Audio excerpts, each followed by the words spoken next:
Hi viewers, welcome to Telugu wallet. టెక్నికల్గా చెప్పాలి అంటే బ్యాంకు రుణం లాగా పీఎఫ్ ఖాతాలపై రుణ సౌకర్యం కూడా లేదు. అయితే ఉద్యోగులు వైద్య అత్యవసర పరిస్థితులు కానీ, లేదా ఇల్లు కొనుగోలు చేసుకోవాలన్నా, వైద్యం కానీ, లేదా వివాహం వంటి నిర్దిష్ట కారణాల వల్ల ముందస్తు రూపంలో వారి పీఎఫ్ అనేది బ్యాలెన్స్లో కొంత భాగాన్ని ఉపసంహరించుకోవచ్చు, అంటే ముందుగా తీసుకోవచ్చు. అండ్ బ్యాంకు రుణాల మాదిరిగా కాకుండా ఈ అడ్వాన్స్లకు తిరిగి చెల్లింపు అవసరం లేదు. కానీ ఈపీఎఫ్ఓ నిర్దేశించిన కొన్ని షరతులు వీటికి వర్తిస్తాయట. అవేంటో ఈ వీడియోలో పూర్తిగా తెలుసుకుందాం. ఇక స్వయంగా జీవిత భాగస్వామికి కానీ, పిల్లలకు లేదా తల్లిదండ్రుల వైద్య ఖర్చుల కోసం దీన్ని ఉపయోగించుకోవచ్చు. ఇందుకు కనీస సేవ కాలం అసలు అవసరమే లేదు. నెలవారీ మూల వేతనం అనేది ప్లస్ డిఏ లేదా మొత్తం ఉద్యోగి సహకారం అనేది 6 రెట్ల వరకు ఉపసంహరించుకోవచ్చు. ఇంటి కోసం రుణం తీసుకోవాలి అనుకుంటే కనీసం 5 సంవత్సరాల సర్వీస్ అనేది తప్పనిసరి ఉండాలి.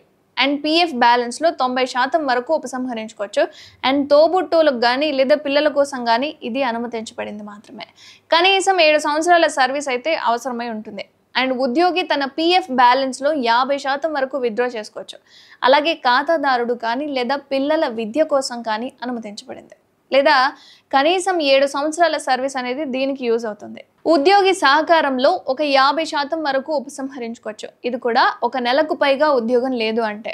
అండ్ 75% పీఎఫ్ బ్యాలెన్స్ను ఉపసంహరించుకునేది ఏంటి అంటే 2 నెలల నిరుద్యోగం తర్వాత మిగిలిన 25% వరకు ఉపసంహరించుకోవచ్చు.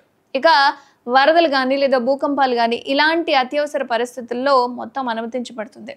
అండ్ ఉద్యోగి 3 నెలల జీతం కానీ లేదా పీఎఫ్ బ్యాలెన్స్లో 75% కానీ ఏది తక్కువైతే దానికి పరిమితం అనమాట. ఒకవేళ 54 ఏళ్ళు కానీ లేదా అంతకంటే ఎక్కువ వయసు ఉన్న ఉద్యోగులు తమ పీఎఫ్ బ్యాలెన్స్లో 90% వరకు మీరు తీసుకోవచ్చు. అండ్ బ్యాంకు రుణాల మాదిరిగా కాకుండా తిరిగి చెల్లించాల్సిన అవసరమే లేదు, ఎందుకంటే అది మీ డబ్బే కదా.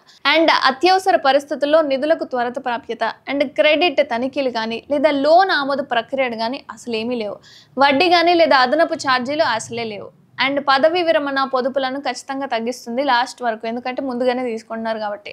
అండ్ తరచుగా ఉపసంహరణలు దీర్ఘకాలిక ఆర్థిక భద్రతను ప్రభావితం చేస్తూ ఉంటాయి. కొన్ని అయితే ముందస్తు ఉపసంహరణలకు కఠినమైన అర్హత పరిస్థితులు అయితే ఉంటాయి. 5 సంవత్సరాల ముందు ఉపసంహరించుకుంటే కనుక పన్ను చెక్కులు అయితే ఖచ్చితంగా ఉంటాయి.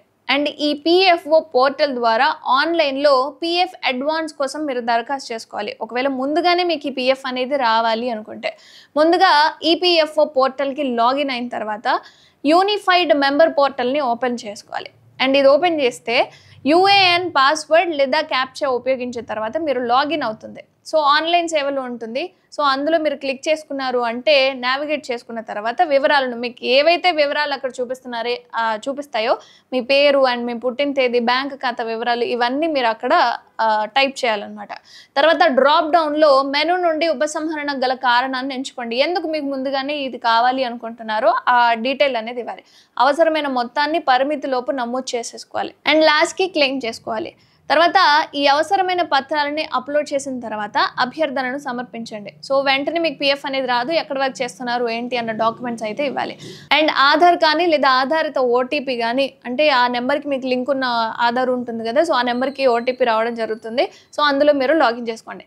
అండ్ క్లెయిమింగ్ ప్రాసెస్ అనేది అండ్ మరియు చెల్లింపు అనేది ఈపీఎఫ్ఓ క్లెయిమ్ను రివ్యూ చేస్తుంది. అండ్ మీ రిక్వెస్ట్ ఒకవేళ ఓకే అయింది అంటే మీరు ఆల్రెడీ సబ్మిట్ చేసుకొని నాకు ఇంత కావాలి అని మీరు రిక్వెస్ట్ చేస్తే ఆ రిక్వెస్ట్ ఓకే అయింది అంటే ఒక 10 రోజుల్లో మీ రిజిస్టర్డ్ బ్యాంక్ ఖాతాకు డబ్బు అనేది బదిలీ చేస్తారు. అండ్ ఈ ఈపీఎఫ్ఓ ద్వారా ఎవరికైనా లోన్ కావాలి అనుకున్నా లేదా ముందుగానే ఎవరైనా ఈ విధంగా డబ్బు అవసరమయ్యి నేను లాగిన్ చేసుకోవాలి అనుకుంటున్న వాళ్ళు ఎవరున్నా సరే వాళ్ళకి వీడియో షేర్ చేయండి.